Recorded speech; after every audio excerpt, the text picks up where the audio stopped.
3 years ago, my wife, Emily, left me and our 8-year-old twins. After losing Emily, I was at rock bottom, drowned in grief. I had no motivation to do anything, and lacked the confidence to protect my children without Emily around. There was someone who stood by us, me and my children. Without this person, I don't think I could have raised my children. But now, that person has to leave my side. I still love Emily, and I should celebrate the happiness of this benefactor. Yet, I find myself deeply confused by my own feelings.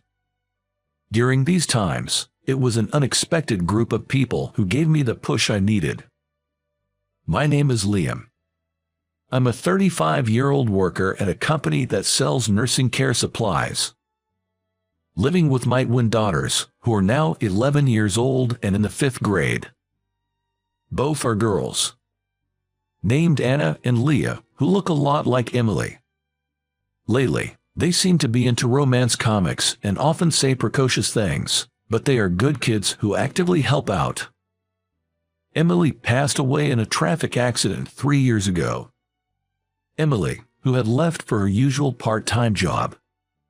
On the day of the accident, I had left for work earlier, and Emily had told me see you later, as she always did. But that was the last time I would hear her voice. By the time I rushed to the hospital, Emily had already passed away.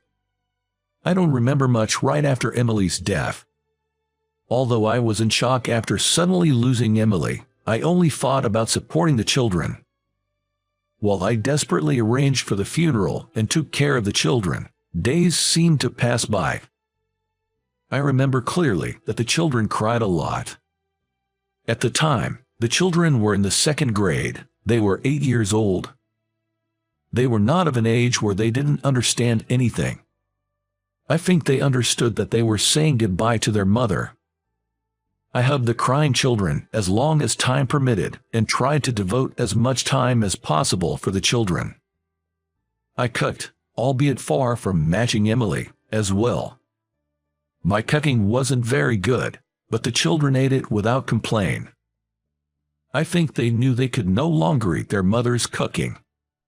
I wanted to be as close to the children as possible, but I also had a job. Although I had some savings and the insurance had paid out, so we weren't short of money, I couldn't lose my job as a single parent. I gave it my all to work, household chores, and parenting. I didn't want my children to be financially crippled, but I also didn't want them to feel lonely. Such thoughts kept me going. But I think I reached my limit. One day, 1 month right after Emily passed away, I fell ill. Unfortunately, at that time, I had no one whom I could easily ask for help. I grew up in a single-parent household, and my father was elderly, so I couldn't ask him to take care of the children. Emily's parents, my in-laws, were dealing with my MIL's long-term illness, and my Phil was supporting her, so they couldn't take care of me or my children. Feeling dizzy and ill, I was still determined to push through because I was the only one my children had.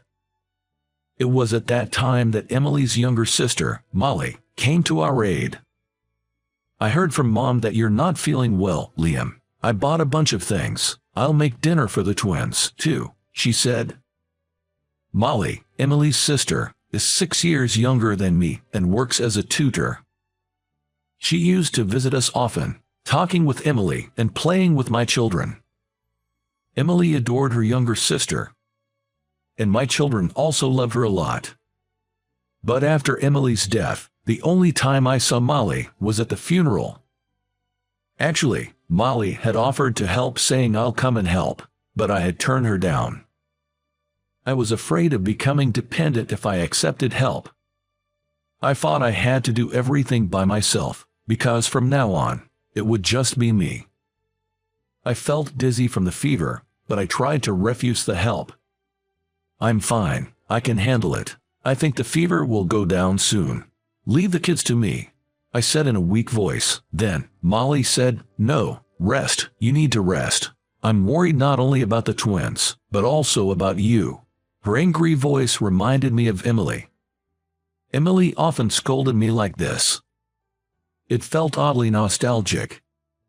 Then, I was taken to bed against my will. While I was asleep, Molly prepared meals for my kids and took care of chores like laundry. Molly had come in the evening, but when I woke up, it was already past 10 p.m. She had even helped the kids with their bath and prepared for their school the next day. My children were already asleep.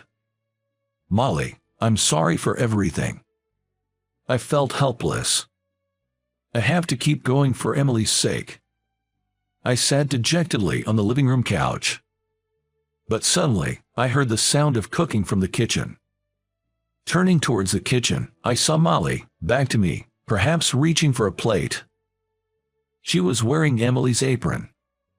Watching Molly in the kitchen, tears started rolling down my cheeks. Perhaps it was because I was reminded once again that Emily would never be in the kitchen again. Once the tears started, they didn't stop. Thinking about it, I hadn't cried at the wake or the funeral because the children were present. I couldn't cry. This was the first time I cried since I lost Emily. I let my tears flow for a while, and when I calmed down a bit, Molly asked me to move from the couch to the dining table. When I sat down, Molly placed a steaming bowl of chicken soup in front of me. Here you go. Prompted by Molly's voice, I clasped my hands together and said, "Thank you."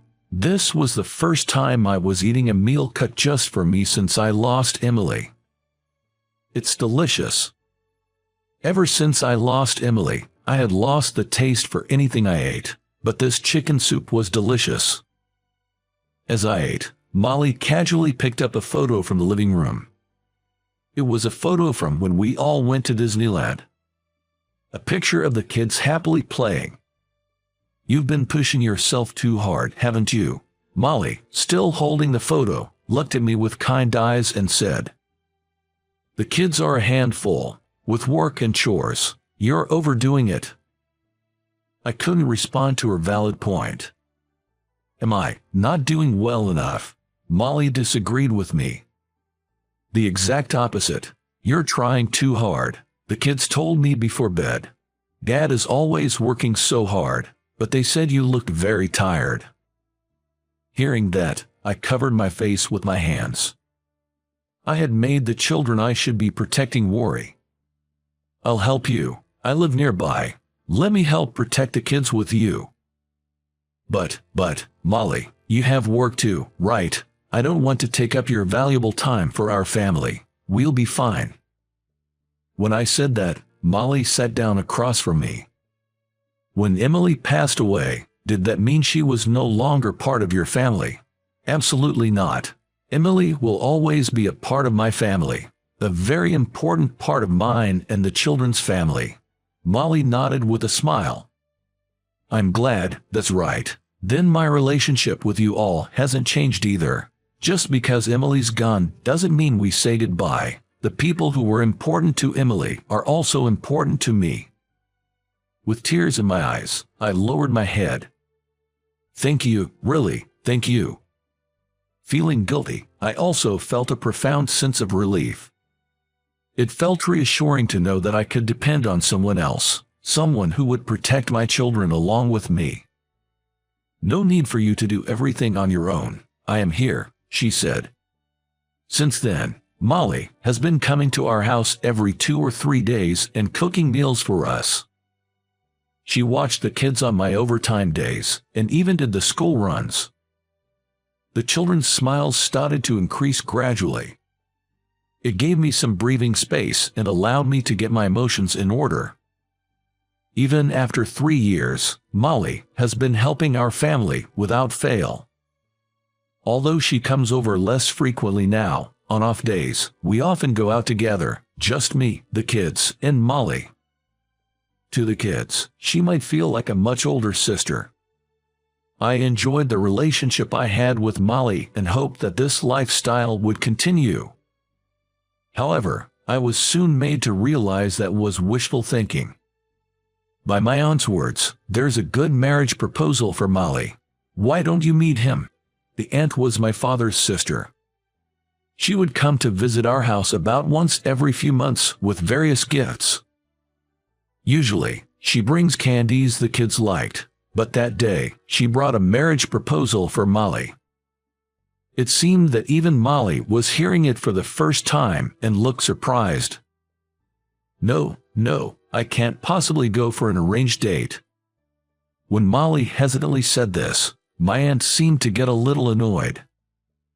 What are you saying? You're already 29, aren't you? If you keep looking after Liam and the kids, you'll miss your chance to get married. The kids have gotten used to living as a trio, and they probably don't need you to help them out anymore, right?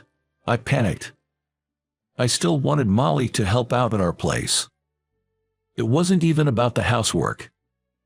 I just didn't want to lose the time spent with my kids and Molly. But as I was about to say that, a picture of Emily, my deceased wife, caught my eye.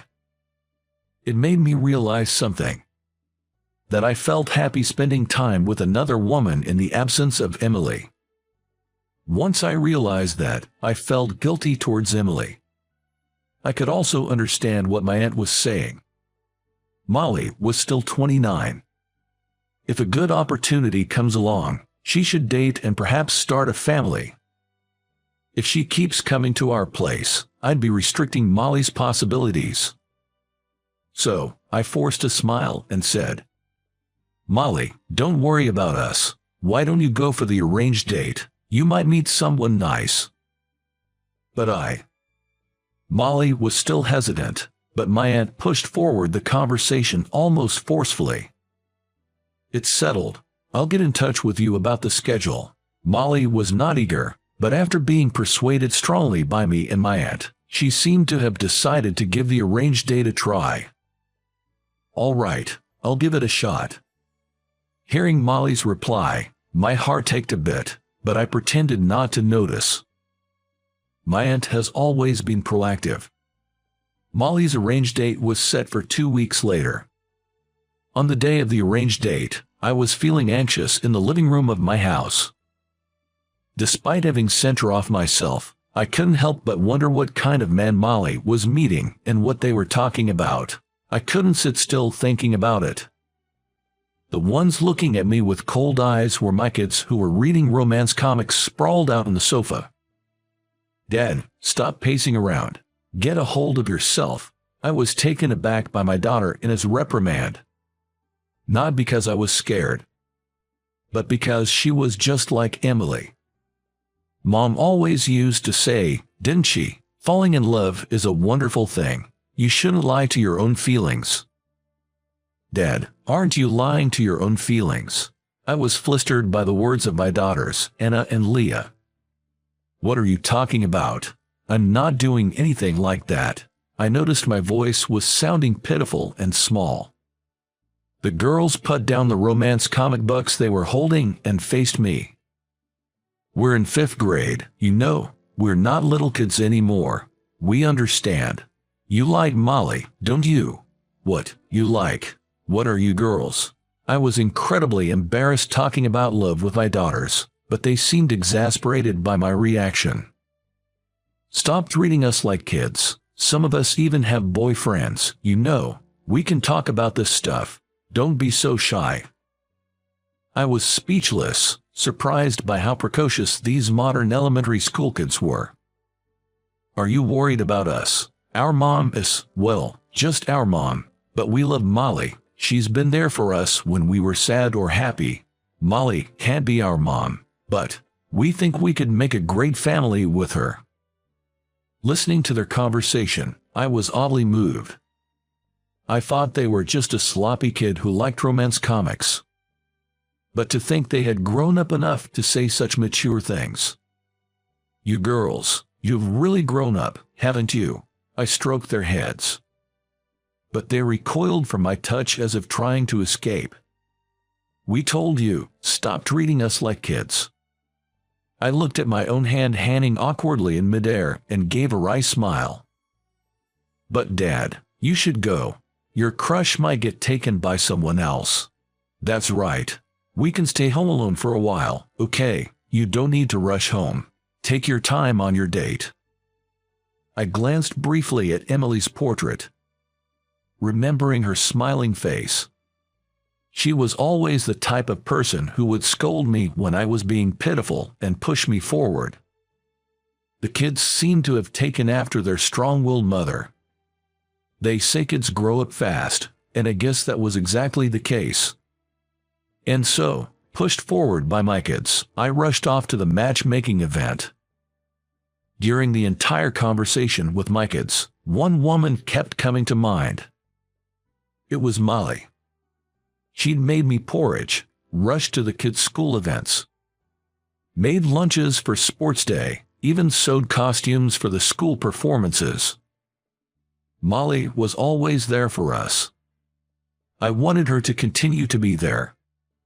There was no one else at the matchmaking venue but Molly. When she saw me, her eyes went wide. "Liam, Molly, where's your date?" Molly gave a self-deprecating laugh. I told him I had someone I liked and ended it early. Wait, let me say it. I cut Molly off. I'd been dependent on her all this time, playing ignorant while knowing our feelings for each other, scared to face her. If I kept being so pitiful, I'd get scolded by my kids again. And by Emily too. I had to be the one to talk. "Molly, I love you." Molly looked at me, her eyes on the brink of tears. Is that, as a sister-in-law? I met Molly's gaze. Seeing the tears in her eyes, I understood I had made her wait because of my cowardice. As a woman, I'm sorry for making you wait. It was pitiful. The kids scolded me.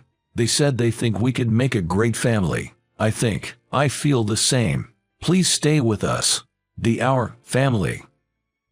I'd fallen in love with you too, but there was a part of me that felt guilty, as if I was stealing the happiness that should have been my sister's, as if I was taking something that should have been hers. At that moment, I remembered Emily during her lifetime. It was when our family and Molly went camping together. Watching Molly playing with the kids, Emily had said something. "I've come to know the joy of being a part of a family. I hope someday a man will appear who will protect my little sister, and if my sister and the man she loves become part of our family, I think I would be happier than anything else." Now, I believe Emily must be watching over us with a smile. I chose the person because she was the one who wanted me, my children, and my precious sister to be happy first. When I told Molly about this, she laughed through her tears and nodded in agreement. Molly knows Emily's kindness just as well. "Shall we head home?" I held Molly's hand as we headed home to where the children were waiting. A few months later, Molly and I got married. Our dating period was short. We have been like family to me, so we didn't need a lengthy dating period. When we told the children we were marrying, they said, "If you make Molly cry, we won't forgive you." Molly has always been like a sister to us, but now she's family. Even if you two fight, we'll always side with Molly. Hearing these words seemed to put Molly at ease. It seemed she had been anxious about whether they would accept her marrying me. I felt the same joy. I wanted to make Molly happy, and I was grateful to realize that my children felt the same way. Time passed, and then came our first wedding anniversary. Molly gave me and the children presents.